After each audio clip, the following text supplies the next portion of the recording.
Chapter 26. At the Meeting. Mrs. Frisby slept well and soundly, the day just finished having been the longest and hardest she had ever known. She awoke in the morning with a smile. Her house was warm, and it was safe at last. Her children slept peacefully beside her. Timothy's breathing was quiet and easy.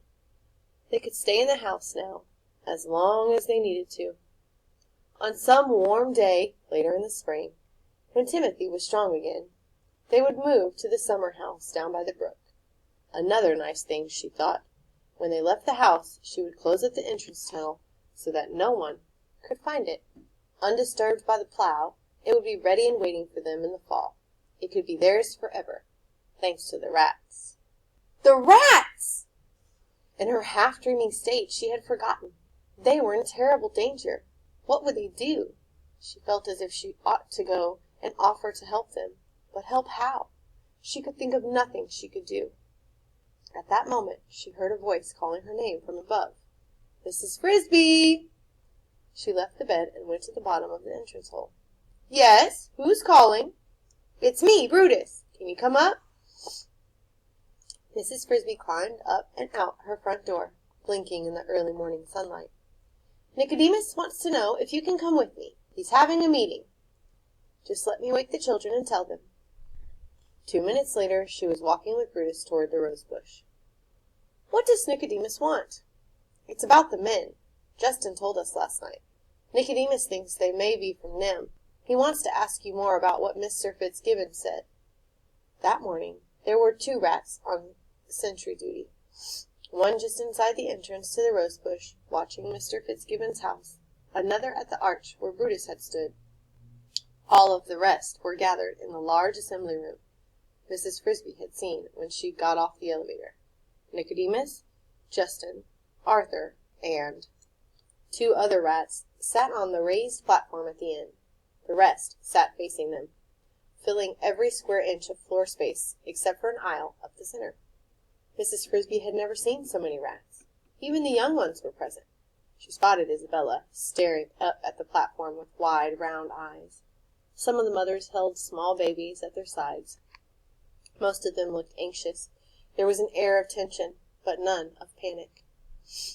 Brutus led her up the center aisle to the raised platform. There was a table on it, covered with papers, and one vacant space, where a chair had been placed for Mrs. Frisby.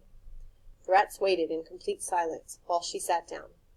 Then Nicodemus said, quite formally, "Justin has told us all that happened. Mrs. Frisby, it seems you have more than repaid us for the help we gave you in moving your house. Just as your husband did once, you have saved us from a disaster. Death or capture, we do not know yet which." Justin gave her a wink. "Mrs. Frisby had a taste of capture herself last night."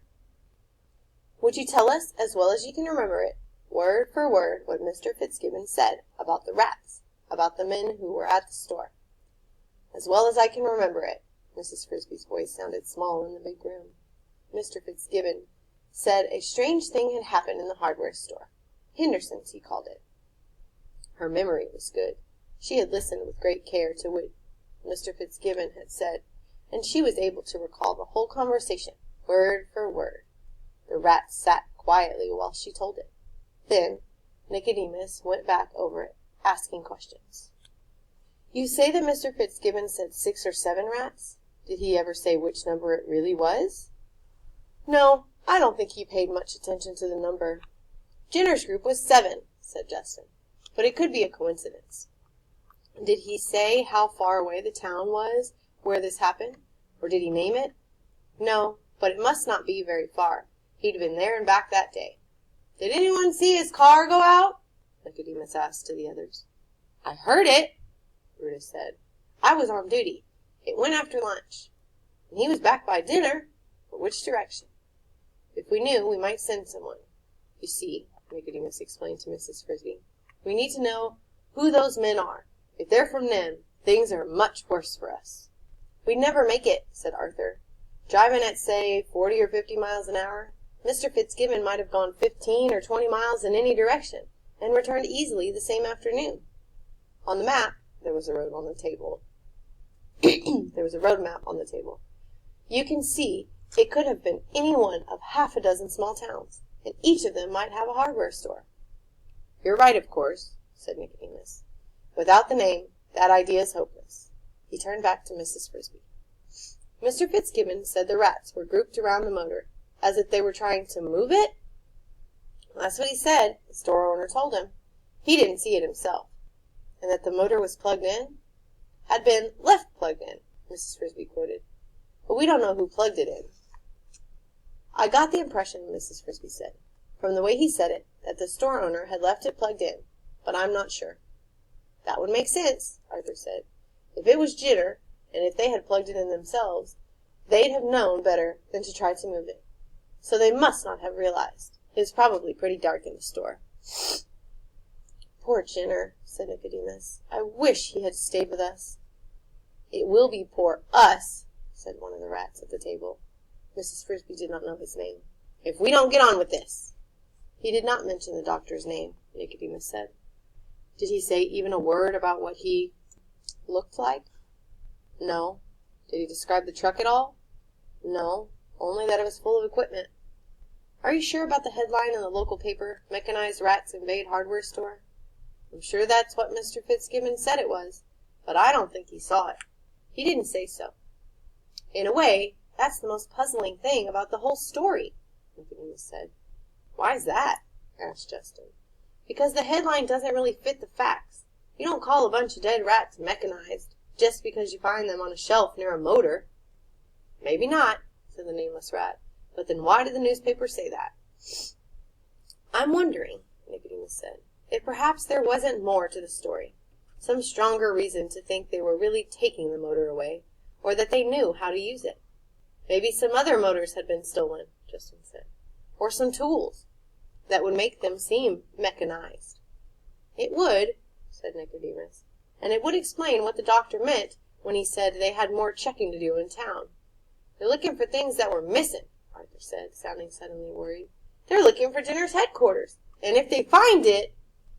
We're just guessing, of course, Nicodemus said. But it's a possibility. And a bad one! It means, Nicodemus continued, that we have no choice. We've got to assume they're from NIMH. We've always got to assume that by now they may have found Jenner's headquarters, whatever cave or cavern they were using. And, said Justin, that now they're looking for us. Why for us? Asked one of the rats. Why wouldn't they think Jenner's group's the only ones? They might, Nicodemus admitted, but I don't think so. After all, they know that there were 20 of us originally. Why should there be only 7 now? And we already know that they're coming out here, in quite a hurry at that. So if they're from NIMH, obviously they are looking for us. I think, said Arthur, that we've got to make some plans, and quickly. I agree, said Nicodemus. It's a new situation, and a tricky one. We won't be able to do everything we hope to. There isn't time. And somehow we have to convince the exterminators, when they come, that we aren't more of a mechanized rats they're looking for. We won't be able to move any more food to Thorn Valley, Nicodemus continued. We'll have to get along on what we've already got stored there. About an 18-month supply, if we're careful. The seeds, I believe, are already moved. Yes, said Arthur. The last load went yesterday. So with luck, we'll have our own first crops this summer and fall. We won't have time to destroy the motors, or the books, or the furniture as we planned. Instead, we'll move everything to the cave, and then we'll seal off all entrances to the cave as if it never existed. That can be done, Arthur said. But there's more. We've got to pull all the wires and lights from the tunnel. They're likely to dig it up. And the carpet. We've got to tear down the arch. Then, when all that's done, when everything is hidden in the cave, we'll fill in the stairway and the elevator shaft. We'll seal off everything except the upper storage room and the tunnels leading in the front and out the back. When they dig, let them find that room. It's as big as an ordinary rat hole. Justin, tonight, take a group of a dozen or so. Go to the Fitzgibbons' garbage can. Bring back a load of the worst-smelling garbage you can find. The storage room is going to become an ordinary, typical rat hole, not in the least mechanized or civilized. Nicodemus turned to Arthur. What do you think? I think we can do it all, You won't get much sleep, though. Justin said, but there's one more thing. Won't they think it's odd, especially if they're from NIMH, finding just an empty hole? Nicodemus said, I was coming to that. He sounded suddenly very tired. Tomorrow morning, as soon as it's light, the main group leaves for Thorn Valley. But some of us will have to stay behind. As Justin says, if they find just an empty hole, they're sure to be suspicious, and they'll keep on digging. So when they come with their gas truck, they've got to find some rats here. A rear guard. I'd say at least 10. Mrs. Frisby walked slowly home, keeping to the edge of the woods, keeping out of sight. Justin had instantly volunteered for the rear guard. Brutus was second, and behind him 8 more. There were 50 more waiting behind them. Enough, enough, said Nicodemus. Isabella, in tears, had run forward. I want to stay, please, she had pleaded, looking despairingly at Justin. No children, said Nicodemus, and her mother led her away, still weeping. Those 10, the 10 who would remain, did not face certain death, nor certain capture. The exterminators, they presumed, would make noise, especially if they cleared away the rose bush. The rats would be alerted when the men pumped gas, as expected, into the hole. The pump would also make a noise. The air below would move as the gas flowed in. When they felt that, the rats would scramble out to the back exit, pass the sealed-off cave, emerge as noisily as possible in the blackberry bramble, indeed, show themselves, and dash off into the woods. But won't they block the rear exit? Or put a net over it? We'll give them another rear exit to block, Arthur had said cryptically. One that's easier to find. Mother, why are you so quiet? Asked Teresa. They were sitting down to dinner for the first time in their newly moved house. You seem sad. I suppose I am, Mrs. Frisby said, because the rats are all going away. But that's no reason. It's true they moved our house, and that was nice of them, but we didn't really know them. I was getting to know them pretty well. Where are they going? Cynthia asked.